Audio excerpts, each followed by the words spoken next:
پاک پروردگار نے مجھے آپ کے درمیان بیٹھنے کا موقع دیا کہ سعادت بزور بازو نیست تا نہ بخشد خدا بخشندہ۔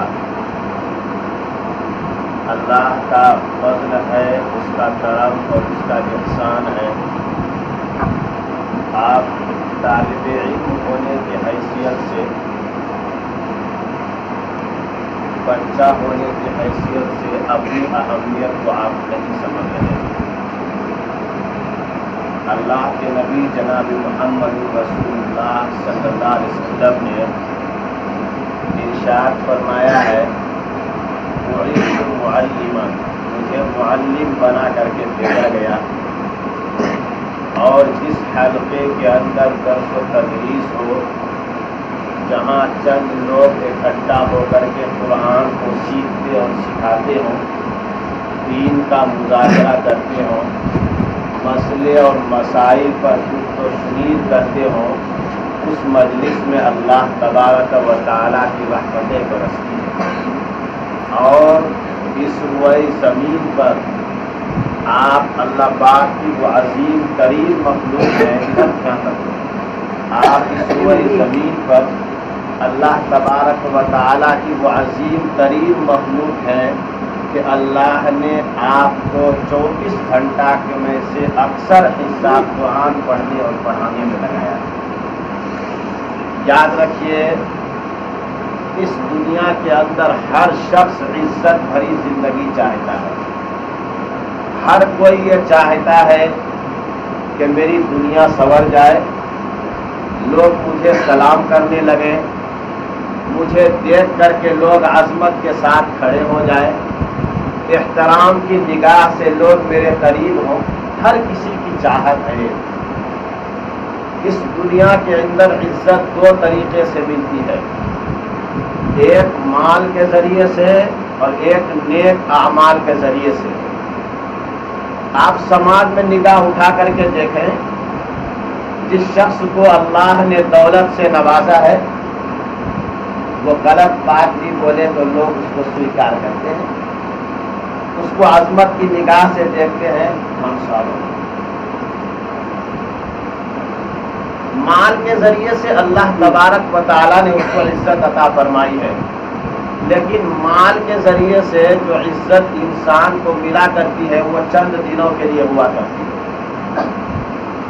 یا تو وہ مال خود اس کے پاس سے جدا ہو جاتا ہے، غریبی کا شکار ہو گیا، مفلسی کا شکار ہو گیا، تجارت کاروبار بند، انسان پریشان حال ہے۔ یا یہ کہ مال تو برقرار رہتا ہے لیکن خود یہ مال کو چھوڑ کر کے دنیا سے رخصت ہو جاتا ہے۔ کتنے ایسے آدمی آپ کو ملیں گے جو کل تک امیر تھے آج غریب ہیں، کل کو وزیر تھے آج اسیر ہیں، آج صدر مملکت ہے کل کو ملک بدر ہے۔ پرویز مشرف کا نام سنا ہے؟ پاکستان کا ایک وقت میں یہ صدر تھا، جب اس کی صدارت ختم ہو گئی اس کو جیل خانے میں ڈال دیا گیا، اس ملک سے ہی نکال دیا گیا۔ تو یہ دنیا کی دولت کے ذریعے سے انسان کو جو عزت ملتی ہے وہ چند دنوں کے لیے ہوا کرتی ہے۔ یہ ایسا ہی ہے جیسے درخت کا سایہ ہمیشہ برقرار نہیں رہتا، ایسے مال کے ذریعے سے ملنے والی عزت بھی ہمیشہ برقرار نہیں رہتی ہے۔ اور دوسری عزت انسان کو ملتی ہے نیک اعمال کے ذریعے سے۔ ہمارے اور آپ کے سماج کے اندر کوئی شخص نیک ہو، متقی اور پرہیزگار ہو، پنج وقتہ نماز کا عادی ہو، مسجد سے جڑا ہوا ہے، تو لوگ کہتے نہیں بڑا نیک آدمی، کہتے ہیں نا اچھا آدمی ہے۔ اب یہ جو اس کی اچھائی بیان کی جا رہی ہے، لوگ اس کے تعلق سے تعریفی کلمات کہہ رہے ہیں، یہ کس لیے؟ اس کی نیک نامی کی بنیاد پر، نیکوکاری کی بنیاد پر۔ لیکن انسان نیکی کیوں کرے؟ اس کو کیسے پتا چلے کہ یہ نیک اعمال ہے اور یہ اعمال بد ہے؟ اس کے لیے انسان کو علم کی ضرورت ہے۔ اس کی ضرورت ہے، علم کی ضرورت ہے۔ تو معلوم یہ ہوا کہ انسان اگر عزت بھری زندگی چاہتا ہے تو اس کو علم سیکھنا پڑے گا. کیا سیکھنا پڑے گا؟ علم سیکھنا پڑے گا. اللہ تبارک و تعالی نے حضرت آدم علیہ السلام کو پیدا فرمایا اور فرشتوں سے کہا کہ انی جاعل فی الارض خلیفہ، میں روئے زمین پر اپنا ایک نائب، اپنا ایک خلیفہ منتخب کرنا چاہتا ہوں. تو فرشتوں نے اللہ پاک کو مشورہ دیا کہ آپ ایسی مخلوق کو پیدا کرنا چاہتے ہیں جو زمین میں فساد مچائے، خوریزی کرے، آپس میں لڑے جھگڑے. اللہ تعالیٰ نے کہا کہ انی اعلم ما لا تعلمون، جو میں جانتا ہوں وہ تم نہیں جانتے. اللہ نے اپنے دست قدرت سے حضرت آدم علیہ السلام کو پیدا فرمایا اور ایک طرف فرشتوں کو اکٹھا کیا، ایک طرف حضرت آدم علیہ السلام کو اکٹھا کیا. دونوں کا آپس میں کمپٹیشن اور مقابلہ کرایا کہ دیکھو میدان کون جیتتا ہے.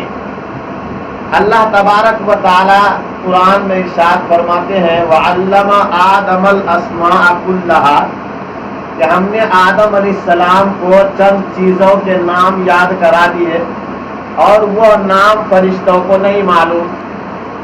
اب اللہ تبارک و تعالی نے پوچھنا شروع کیا کہ فرشتوں بتاؤ یہ کیا چیز ہے، یہ کیا چیز ہے، یہ کیا چیز ہے. فرشتوں نے کہا سبحانک لا علم لنا الا ما علمتنا، آپ کی ذات پاک ہے، آپ نے جتنی چیزوں کا ہمیں علم عطا فرمایا ہے بس ہم اتنا ہی جانتے ہیں، اس کے علاوہ نہیں جانتے. حضرت آدم علیہ السلام سے پوچھا کہ ذرا آپ بتلائیں انہی چیزوں کے نام. حضرت آدم علیہ السلام نے ان تمام چیزوں کے نام بتلا دیے. اب بتاؤ یہ اللہ پاک نے جو مقابلہ کرایا ہے، علمی مقابلہ، تو اس میں کون جیتے؟ بولیے. حضرت آدم علیہ السلام. فرشتوں سے جواب نہیں بنا. حضرت آدم علیہ السلام نے تمام سوالات کے جوابات دے دیے. اب اللہ تبارک و تعالی نے حضرت آدم علیہ السلام کو علم کا میدان جیتنے کی وجہ سے ایک انعام عطا کیا. کیا انعام دیا؟ اب فرشتوں سے کہا اسجدوا لآدم، آدم کو کیا کرو؟ سجدہ کرو. کیا کرو؟ سجدہ کرو. اب حضرت آدم علیہ السلام کو فرشتوں سے سجدہ کروایا جا رہا ہے، حالانکہ فرشتے اللہ کی نورانی مخلوق ہیں، ان سے گناہ کبھی بھی سرزد نہیں ہوتا، اور حضرت آدم خاکی مخلوق ہیں، یہاں غلطی کا امکان موجود ہے. اس کے باوجود فرشتوں سے حضرت آدم علیہ السلام کو سجدہ کروایا، کیونکہ حضرت آدم علیہ السلام علمی میدان کو جیت لیے. سمجھ میں بات آ رہی ہے؟ مقابلے میں کون جیت گئے؟ حضرت آدم علیہ السلام.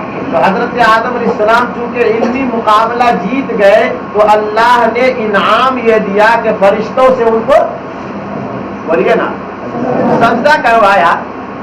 اور اسی پر بس نہیں ہوا. روایتوں میں آتا ہے کہ سب سے پہلے فرشتوں میں سے حضرت اسرافیل علیہ السلام نے حضرت آدم کو سجدہ کیا. سب سے پہلے کس فرشتے نے سجدہ کیا ہے؟ حضرت اسرافیل علیہ السلام نے.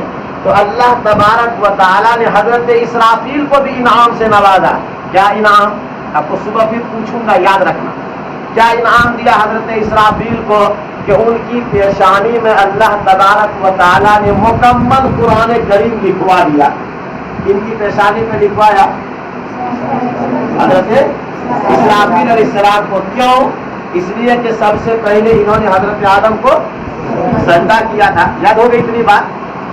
اب آپ دیکھیں کہ حضرت آدم کو مقام ملا، فرشتوں سے سجدہ کروایا علم کی بنیاد پر، اور ان آدم کی جنہوں نے سب سے پہلے قدر کی تو ان کو بھی اللہ نے انعام دیا کہ ان کی پیشانی پہ کیا لکھوا دیا؟ قرآن لکھوایا. یہاں سے علماء مفسرین نے کتابوں میں لکھا ہے کہ جو شخص علم کی قدر کرتا ہے اور اہل علم کی قدر کرتا ہے، اللہ دونوں کو انعام سے نوازتے ہیں. آپ خوش نصیب ہیں، آپ کے ماں باپ خوش نصیب ہیں. اللہ تبارک و تعالیٰ نے بے شمار بچوں میں سے آپ کا انتخاب کر کے آپ کو مدرسے کے اندر بھیجا ہے. آپ کے گاؤں میں کیا یہی چند بچے تھے؟ کئی ایک ضلع کے اتنے بچے یہاں پر آئے ہیں، ان ضلع کے مسلم بچوں کو جمع کیا جائے تو ایک بڑی تعداد ہو سکتی ہے. لیکن حدیث پاک کے اندر آتا ہے من یرید اللہ بہ خیرا یفقہہ فی الدین، جس سے اللہ محبت کرتے ہیں، جس کے ساتھ اللہ رب العزت بھلائی کا ارادہ کرتے ہیں، اس تمام بڑی آبادی سے نکال کر اس کو مدرسے میں پہنچاتے اور اس کو دین کی سمجھ عطا کرتے۔ تو اس پر بتاؤ اللہ پاک کا ہمیں اور آپ کو شکر ادا کرنا چاہیے کہ نہیں؟ بولیے نا، کرنا چاہیے نا۔ کیا ہے اللہ پاک کا شکر؟ ہم اس چہار دیواری میں رہتے ہوئے، مدرسے کے احاطے میں رہتے ہوئے ہم چند ایک کام کو کرنے والے بن جائیں۔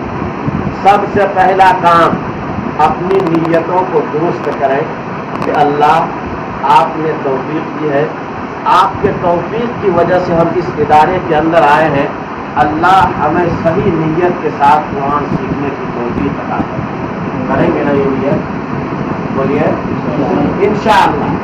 قرآن اس لیے سیکھیں گے کہ اللہ تبارک و تعالیٰ کی یہ سب سے بڑی کتاب ہے، اور یہ ایسی کتاب ہے کہ جس سینے کے اندر یہ قرآن محفوظ ہو اس سینے کو جہنم بولیے نا نہیں جلا سکتے۔ جانتے ہیں کہ نہیں جلا سکتے۔ آپ قرآن کریم کو پڑھیے، قرآن کریم بسم اللہ سے شروع ہوتا ہے نا، اور کہاں جا کے ختم ہوتا ہے؟ ناس پر، والناس، ہے نا۔ آپ با کے بسم اللہ میں سے با کو لے لیجئے، اور قل اعوذ برب الناس کا جو آخری حرف ہے سین، اس کو لے لیجئے اور با اور سین کو ملائیے تو کیا بن جائے گا؟ یہ سین زبر بس۔ جس کے سینے کے اندر قرآن محفوظ ہے اس کو قرآن ہی چاہیے، قرآن کے علاوہ اور کچھ نہیں چاہیے۔ اور یہ قرآن کریم اللہ پاک کی وہ کتاب ہے، حدیث پاک کے اندر آتا ہے، اللہ کے نبی جناب محمد الرسول اللہ صلی اللہ علیہ وسلم ارشاد فرماتے ہیں خیرکم من تعلم القرآن وعلمہ، کہ تم میں سب سے بہتر وہ ہے جو قرآن کو سیکھے اور سکھائے۔ ہم اور آپ کیا سمجھتے ہیں کہ جس کے پاس بڑی گاڑی ہے، جس کے گھر کے آگے دولت کی گنگا بہتی ہے، جس کی جو ہے کہ بڑی بڑی تجارتیں ہیں، کئی کمپنیوں کا مالک ہے، وہ شخص سب سے بڑا ہے۔ وہ دنیا کے اعتبار سے بڑا ہو سکتا ہے، لیکن آخرت میں سب سے اونچا مقام کس کا ہوگا؟ آپ کا۔ کس کا ہوگا؟ قرآن پڑھنے والے کا۔ آپ اس روئے زمین میں اللہ تبارک و تعالیٰ کی سب سے بہترین مخلوق ہے۔ اور ایک حدیث کے اندر تو یہاں تک ارشاد فرمایا گیا اقرأ وارتقی ورتل کما کنت ترتل فی الدنیا فإن منزلک عند آخر آیۃ تقرأها، کہ کل جب میدان محشر ہوگا اللہ تبارک و تعالی حافظ قرآن کو بلائیں گے اور اس سے کہیں گے کہ قرآن پڑھتا جا اور جنت کے درجوں پر چڑھتا جا، اور ٹھہر ٹھہر کر پڑھ جیسا تو دنیا میں پڑھا کرتا تھا، بس تیرا آخری مقام وہی ہوگا جہاں تو آخری آیت پر پہنچے۔ آپ رمضان میں تراویح پڑھتے ہیں، الحمد شریف سے تراویح میں شروع ہوتا ہے، جس دن قرآن ختم ہوتا ہے اس دن 19ویں رکعت میں ناس تک پڑھتے ہیں، اس کے بعد پھر 20ویں رکعت میں الف لام میم سے پڑھتے ہیں کہ نہیں؟ تو قرآن ختم ہوا کہ پھر سے شروع ہو گیا؟ بولیے نا، ختم ہوا نہیں نا؟ ختم ہوا۔ جہاں قرآن جا کے ختم ہوا پھر سے کیا ہو گیا؟ شروع ہو گیا۔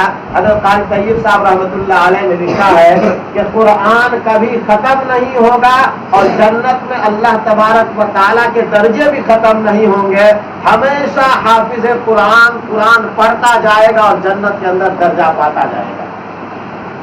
شمار کر سکتے ہیں؟ محسوس کر رہے آپ اس چیز کو، کتنی بڑی عظمت اور فضیلت کی چیز اللہ تبارک و تعالیٰ نے آپ کو عطا فرمائی ہے۔